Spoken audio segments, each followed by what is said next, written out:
السلام علیکم۔ آج ہم ایک ایسے موضوع پر بات کرنے جا رہے ہیں جو انسان کو یا تو اللہ کے قریب کر دیتی ہے یا اسے دور لے جاتی ہے، اور وہ ہے نفس۔ نفس وہ اندرونی حقیقت ہے جسے ہم روزانہ محسوس کرتے ہیں، لیکن کبھی اس کی حقیقت کو پوری طرح سمجھ نہیں پاتے۔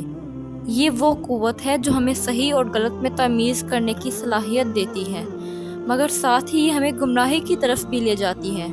نفس ہماری کامیابی اور آخرت کی نجات کے درمیان ایک پل ہے، اور اس کی اصلاح کا عمل زندگی کا سب سے اہم مقصد ہے۔ اب بات کرتے ہیں نفس کی اقسام کی۔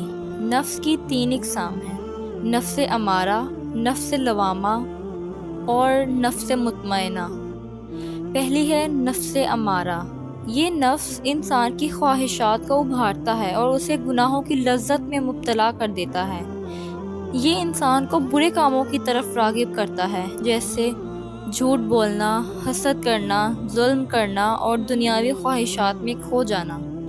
یہ نفس انسان کو اللہ کی یاد سے غافل کر دیتا ہے۔ یہی وجہ ہے کہ اسے قابو میں لانے کے لیے سخت محنت اور اللہ سے مدد کی ضرورت ہوتی ہے۔ دوسرا ہے نفس لوامہ۔ یہ وہ نفس ہے جو انسان کو گناہ کے بعد شرمندگی اور پچھتاوے کا احساس دلاتا ہے۔ یہ انسان کو اس کے غلط کاموں پر تنقید کرتا ہے اور اسے توبہ کی طرف مائل کرتا ہے۔ یہ نفس کا ایک ایسا مقام ہے جہاں انسان برائی سے نکل کر نیکی کی طرف آ سکتا ہے۔ اور تیسرا اور آخر ہے نفس مطمئنہ۔ یہ وہ نفس ہے جو اللہ کی رضا اور سکون حاصل کر چکا ہو۔ یہ انسان کو نیکیوں کی طرف مائل کرتا ہے اور گناہوں سے بچاتا ہے۔ ایسا نفس صرف ان لوگوں کو ملتا ہے جو اپنی خواہشات کو اللہ کی رضا کے مطابق ڈھال لیتے ہیں اور اللہ پر مکمل یقین رکھتے ہیں۔ یہ نفس جنت کے وعدے کا مستحق ہے۔ اللہ تعالیٰ نے فرمایا، بے شک وہ کامیاب ہوا جس نے اپنے نفس کو پاک کر لیا۔ یعنی جو شخص اپنے نفس کو اللہ کی رضا کی طرف ڈھالتا ہے وہی اصل میں کامیاب ہے۔ لیکن یہ سوال پیدا ہوتا ہے کہ ہم اپنے نفس کو کس طرح بہتر بنا سکتے ہیں؟ اور نفس کی 3 اقسام ہمیں یہ سکھاتی ہیں کہ ہمارا سب سے بڑا دشمن وہ نہیں جو ہمیں باہر سے نقصان پہنچائے، بلکہ وہ دشمن ہمارا اپنا نفس ہے۔ اور سب سے بڑی کامیابی اسی وقت ملتی ہے جب ہم اپنے نفس کو اللہ کی رضا کے مطابق ڈھال لیتے ہیں۔ آپ یہ سوچیں کہ آپ کا نفس آپ کو کہاں لے جا رہا ہے؟ وہ نفس آپ کو برائی کی طرف لے جا رہا ہے یا اللہ کی رضا کی طرف؟ ہر روز اپنی نیتوں کا جائزہ لیں، اپنے دل کو صاف کریں اور کوشش کریں کہ آپ کا نفس ہر وقت اللہ کے ساتھ آپ کا تعلق مضبوط کرے۔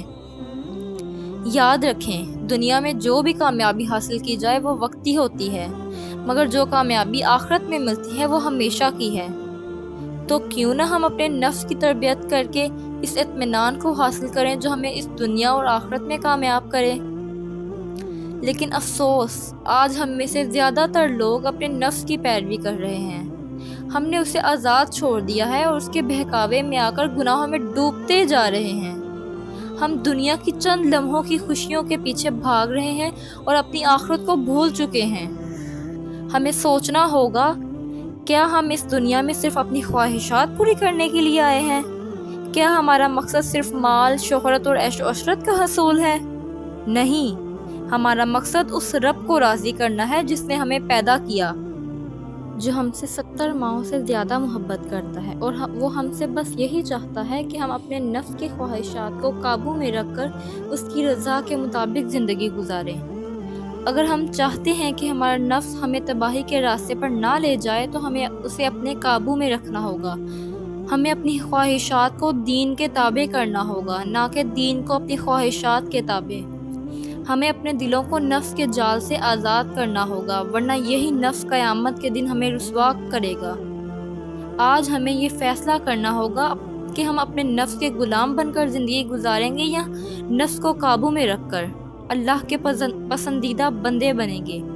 کہ ہم چند لمحوں کی لذت کے پیچھے اپنی آخرت کو برباد کریں گے یا اپنے نفس کو سدھار کر جنت کے حقدار بنیں گے۔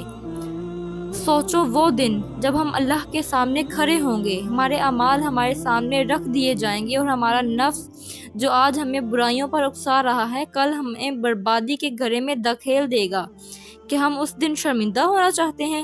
کہ ہم اللہ کی رحمت سے محروم ہونا چاہتے ہیں؟ نہیں نا، ہرگز نہیں۔